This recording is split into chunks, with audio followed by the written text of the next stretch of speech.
আমার আজকের রেসিপি আলু পেঁপের ডালনা। আলু পেঁপে তো সবাই রান্না করে, খুবই কমন একটা রেসিপি। তবে আজকের রান্নাটা হচ্ছে সম্পূর্ণ বিনা মশলায়। আর যখন খুব তাড়া থাকবে তখন খুবই অল্প সময়ে বিনা ঝঞ্ঝাটে রান্নাটা করে ফেলা যায়। তো চলুন দেখে নেওয়া যাক কী কী লাগছে। আমি নিয়েছি পেঁপে একটা ছোট সাইজে, যেটা খোসা ছাড়িয়ে এবং ডুমো করে কেটে নিয়েছি, কেটে খুব ভালো করে ধুয়ে নিয়েছি। আর আলু দুটো মাঝারি সাইজের নিয়েছি, আলুটাও ডুমো করে কেটে নিয়েছি, তবে পেঁপের থেকে একটু বড় করে কেটেছি আলুটা খুব ভালো করে ধুয়ে রাখা হয়েছে। এবার রান্না শুরু করা যাক। কড়াইতে তেল দিয়ে দিলাম 2 টেবিল স্পুন মতো। এবার সর্ষের তেল, তো তেলটা যখন খুব গরম হয়ে যাবে, মানে সর্ষের তেলের কাঁচা গন্ধটা যখন চলে যাবে, তখন এতে ফোড়নে দিয়ে দেবো 2টো কাঁচা লঙ্কা। কয়েক সেকেন্ড লঙ্কাটা একটু ভাজা ভাজা হলে দিয়ে দেবো গোটা জিরে 1 টিস্পুন। জিরেটাও কয়েক সেকেন্ড একটু ভাজা ভাজা হয়ে গেলে ওই আলু পেঁপে যেটা কেটে রেখেছিলাম সেটা একসাথেই তেলের মধ্যে দিয়ে দেবো। এবার হাই ফ্লেমে সব কিছু একসঙ্গে খুব ভালোভাবে মিশিয়ে নেব। এটা কিন্তু ভাজা ভাজা হবে না, শুধুমাত্র তেলের মধ্যে আলু পেঁপেটা একসাথে মিশিয়ে দিলাম। এবারে এতে পরিমাণ মতো নুন হলুদ মিষ্টি দেবো। আমি এখানে 1 টিস্পুন নুন দিয়েছি, হলুদ দিয়েছি 1/2 টিস্পুন, আর চিনি আমি দিয়েছি এখানে 2 টিস্পুন। এটা একটু মিষ্টি হলে ভালো লাগে, একেবারে নিরামিষ রান্না, তার মধ্যে পেঁপে তো।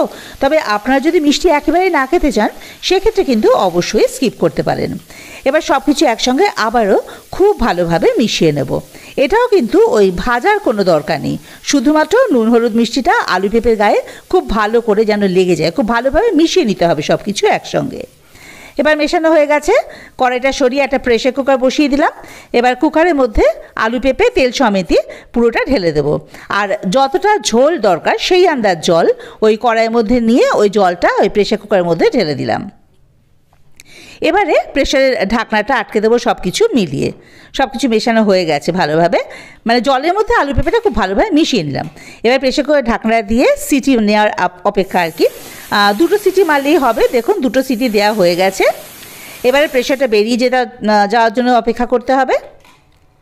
প্রেসারও বেরিয়ে গেছে, ঢাকাটা খুলে নেব। দেখুন এবারে ফিনিশিং টাচ দেওয়া পালা, মানে আবার কড়াইটা বসিয়ে প্রেসার কুকার থেকে আলু পেঁপের ঝোলটা পুরোপুরি কড়াইয়ের মধ্যে ঢেলে নিলাম। ফ্লেমটাকে অন করে দিলাম। এবার এটা ফুটে ওঠা অবধি অপেক্ষা করতে হবে।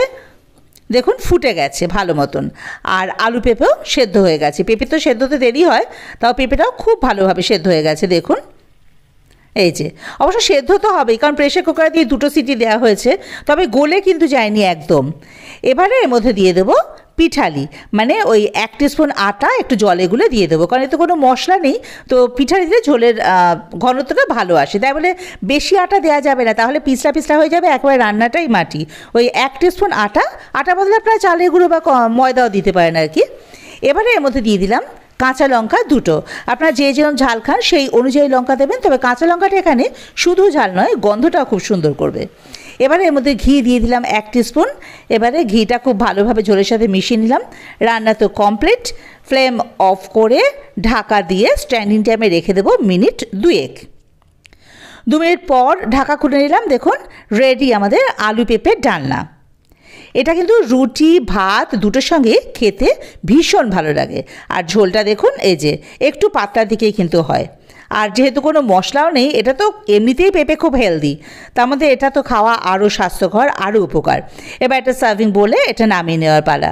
আপনারা অবশ্যই আলু পেঁপে ডালনাটা এভাবে কিন্তু একবার বাড়িতে তৈরি করে খেয়ে দেখবেন।